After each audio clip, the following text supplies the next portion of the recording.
Imagine this. You are alone, the lights are low, and you hear heels clicking closer and closer. But when you turn around, there is no one there.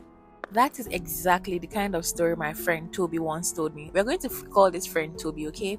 Welcome back, guys. Today I'm going to be doing my makeup and I have a scary story that might just keep you up at night. So grab your favorite drink, get comfy, or maybe stay alert because once you hear the story, you might not walk alone in the dark ever again. In a town surrounded by thick forests, misty hills, and secrets too dark to be spoken during the day, there was once a woman known as Madame Koi Koi. She goes by the name Madame Koi Koi because of her shoes. Every time she walks down the hallway, her shoes makes the clicking noise. So the student decided to call her Madame Koi Koi. She's a very beautiful lady, graceful and absolutely terrifying. She worked as a teacher at the biggest boarding school in Rose Hill, a place where walls were always cold and the lights always flickered, even on calm nights. Madame Koi Koi was striking. Her long dresses flowed like mist when she walked. Her skin was pale like moonlight, and on her feet she wore bright blood red heels that made a very distinct sound. Koi, koi, koi. Every step she took, that sound echoed down the halls. Every student knew it. Every student feared it. Because Madame Koike wasn't just strict, she was cruel, ruthless. She punished students not just for breaking rules, but for existing in any ways she did not like. Laugh too loud, detention. Wear your socks slightly wrong, extra chore. Whisper in class, pray she didn't catch you because her punishments were legendary. Now, here's where it gets dark. One rainy day, the final year students decided they had had enough. They were tired of living in fear. So they made a plan, a stupid, reckless plan to scare Madame Koi Koi. That night was wild with thunder. The trees scraped against the windows like claws. The student waited until she went into her office, then started banging on the windows, hurling and scratching the walls, pretending to be spirits. Madame Koi Koi, furious and fearless, stormed out to catch the pranksters, but she never got a chance. As she ran after them, Koi, Koi, Koi, her red was caught on a broken tile.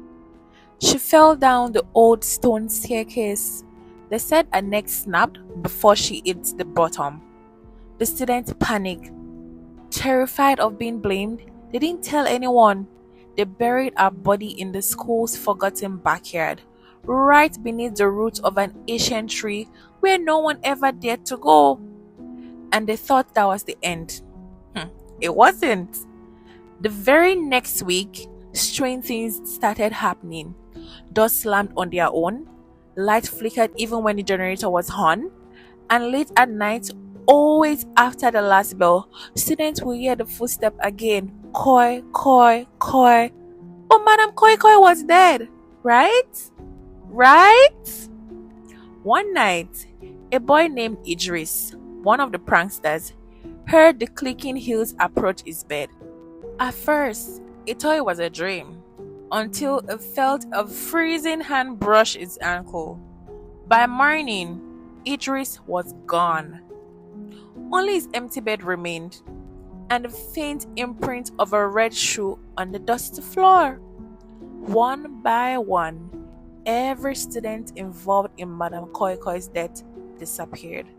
Some said they saw a reflection in cracked mirrors, blood red lips twisted into a grim smile. Some said they heard their names whispered from dark corners, but all of them heard the heels first. Koi, koi, koi. And every year, even after the school was shut down and the town tried to forget, rumors said you could still hear her walking the empty corridors, looking for the ones who wronged her, looking for anyone who dares to laugh too loudly at night. You see, Madame Koi Koi doesn't stay in Rosehill anymore. She travels. Wherever there's a boarding school, Wherever there are students daring to stay up past light out, she finds them. And sometimes, just sometimes, she slips into their dreams, leaving behind a trail of wet red footprints. But here is what Toby did not know, and what I found out later, digging through whispers and forgotten records. Madame Koikoi wasn't always the monster. Long before her steps echoed through Rose Hill's crumbling halls, she had only been Miss Ebele, a woman with sharp eyes, a spine carved from hardship, and a voice like frost on glass. She didn't grow up with love. She grew up with order, orphaned young, raised in a convent where rules were gospel and silence was survival.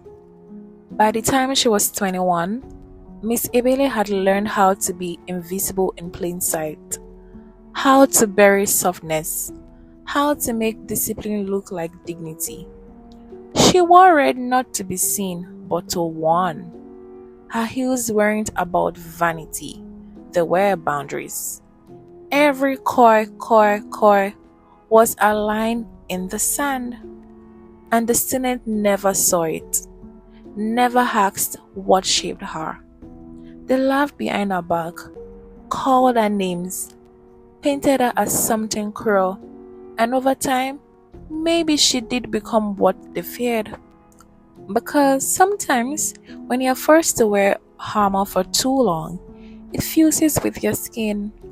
But that night, that fall, it wasn't just a body that broke, it was a soul, split open like a glass under pressure. And something stepped out of it. Not a ghost, not a shade, something older, angrier, something born of every teacher who was mocked, every woman made small, every silence that was festered too long. When a spirit hit the bottom of the staircase, she didn't scream, she smiled. And what rose up from those stairs in her place wasn't Miss Ebele anymore. It was Madame Koikoi, not a woman, not even a ghost, but a force, a lesson, a reckoning. She doesn't just haunt schools, she inhabits in them. She watches the overlooked, the mistreated, the ones who cry into their pillows after light out. And if she sees you becoming what she was, isolated, silenced, mocked, she might protect you for a while.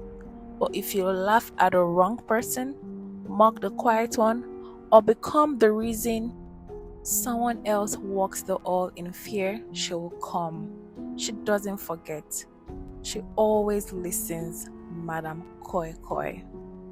So when the night is still and the lights flicker for no reason, when the hall mirror shows a shadow that isn't yours, when you hear that unmistakable rhythm echoing down a hall, you know it's empty. Do not run, do not look, and whatever you do not laugh because she hears it, and Madame Koi Koi is already on her way. Now, let me share a few things I've learned from Madame Koi Koi's story. Never underestimate the quiet ones. Madame Koi Koi might have been cold and unapproachable, but behind every harsh rule, there was a person with a story. So before you judge someone for their strictness or silence, remember that sometimes it's not about power, it's about pain. It might just be a sign they're asking for attention in the only way they know how to. Words and action leave scars. The students thought they were just having fun, a harmless prank, right? Oh, how wrong they were. Actions have consequences. What seems like a small thing, a few loud laughs, can spiral into something bigger, so be careful. Madame Koi Koi wasn't just a teacher, she was a warning. Take responsibility for your actions. You can run, you can hide, you can even bury things under a tree, but the truth has a way of coming back to haunt you.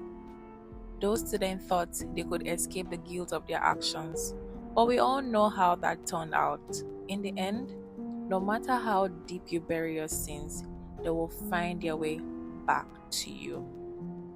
Silence is powerful. Madam Koi Koi thrived on silence. The silence of the students too scared to speak up. The silence of those who never questioned her cruel actions. But silence can also be deadly. It's a kind of silence that lets things fester in the dark until they're too big to ignore. Speak up when you see something wrong, because silence never solves anything. Fear is not respect. Madam Koi Koi ruled with fear, but fear isn't the same as respect. Fear is a short term solution that leaves long term scars. True respect is earned through kindness and understanding, not through cruelty and punishment. Just ask any student who had to tiptoe through a classroom, hoping they wouldn't get a koi koi moment. So, there you have it, the story of Madam Koi Koi. Thanks for letting me share this story with you. Stay safe, okay? And if you enjoy this, don't forget to like, comment, share, and subscribe. Turn on the notification bell so anytime I post, you're going to be notified. And my name still remains Busola. And I'll see you in my next video. Bye!